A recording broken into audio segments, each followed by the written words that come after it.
thousands of years ago. In an age when humanity had only just discovered writing and cities were beginning to take shape, a remarkable civilization was rising in the heart of the desert in northeastern Africa. While much of the world was still living in scattered tribes, these lands, nourished by the steady rhythm of the Nile River, gave birth to one of history's most enduring civilizations, ancient Egypt. For the Egyptians, the Nile was not simply a river, it was life itself.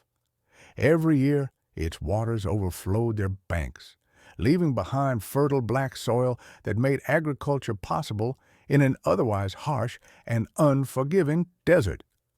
Thanks to the Nile, crops flourished, food surpluses were created, and society could grow. Villages turned into towns, towns into cities. Trade routes opened along the river, connecting Upper and Lower Egypt, and even reaching distant lands. So central was the Nile to Egyptian life that their calendar, religious festivals, and even worldview were shaped around its annual flooding. Around 3100 BCE, a defining moment occurred. Two separate lands, Upper Egypt in the south and Lower Egypt in the north, were united under a single ruler named Narmer. This unification marked the beginning of ancient Egyptian history as a centralized state. From this point on, Egypt was ruled by a single king, a ruler whose authority extended over land, people, religion, and law. But this king was far more than a political leader. He was believed to be chosen by the gods themselves.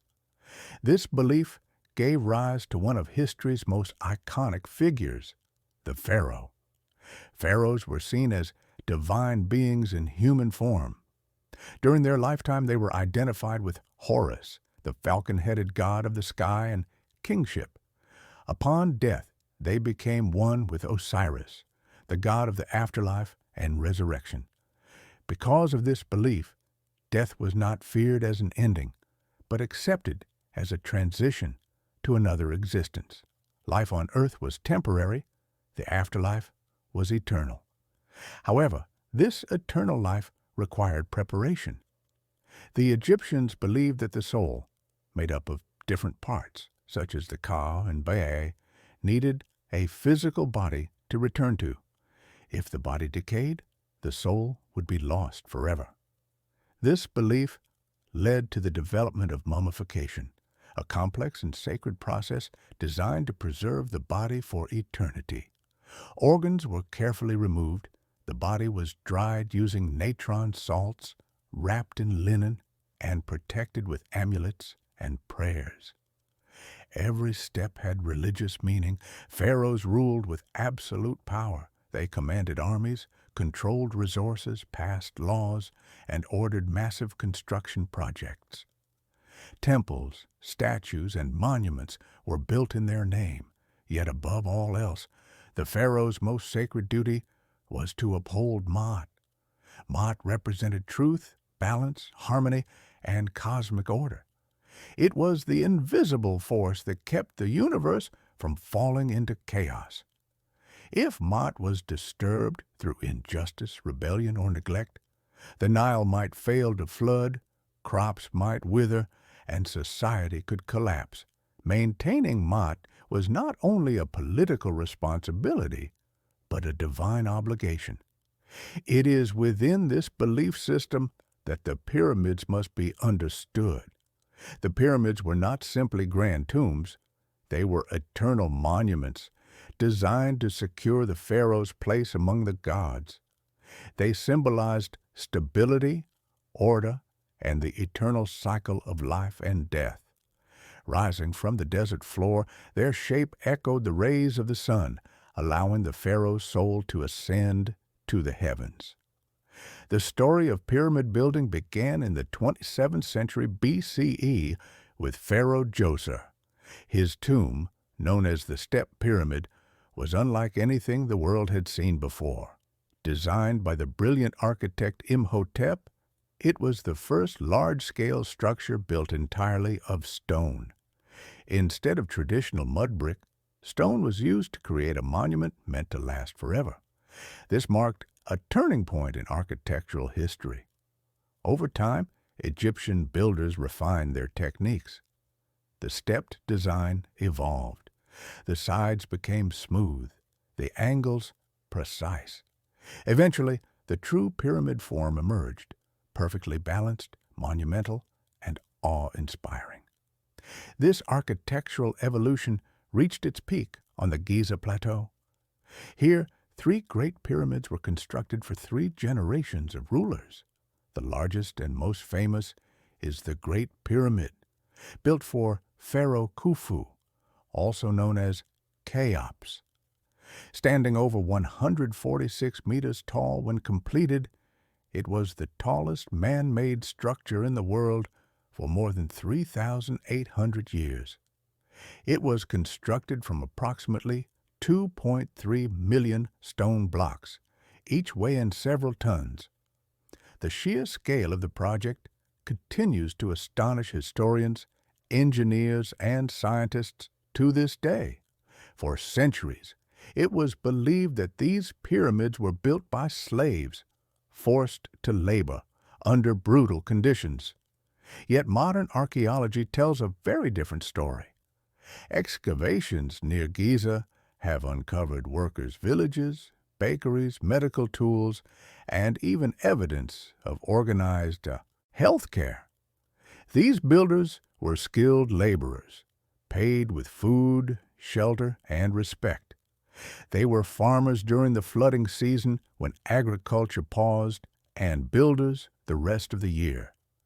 Stone blocks were transported along the Nile on boats, then moved using sledges and carefully engineered ramps. Recent studies suggest that water was poured onto sand to reduce friction, making it easier to drag massive stones. Mathematics, geometry, and astronomy were essential tools in this process. The pyramids were not built by brute force alone, but by knowledge. One of the most astonishing features of the Great Pyramid is its near-perfect alignment with the cardinal directions. Its sides are aligned almost exactly north, south, east, and west. Such precision would be difficult even with modern instruments. This alignment reveals the Egyptians' deep understanding of the night sky. They carefully observed the stars, believing them to be the destination of the pharaoh's soul. To the Egyptians, the heavens were not distant. They were alive, sacred, and deeply connected to earthly life. After Khufu, pyramids were built for his son Khafra and his grandson Menkaure. Khafra's complex includes another timeless monument, the Great Sphinx. Carved from a single mass of limestone, the Sphinx has the body of a lion and the head of a human, believed to represent Khafra himself. Silent and watchful, it guarded the sacred plateau, symbolizing royal power and divine protection. As centuries passed, Egypt evolved.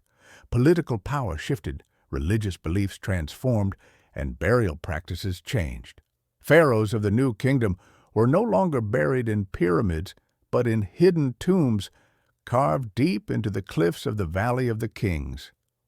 This change was meant to prevent grave robbing, which had plagued earlier monuments. During this era, legendary rulers such as Tutankhamun, whose tomb was found nearly intact, and Ramses II, one of Egypt's greatest warrior kings, left their mark on history.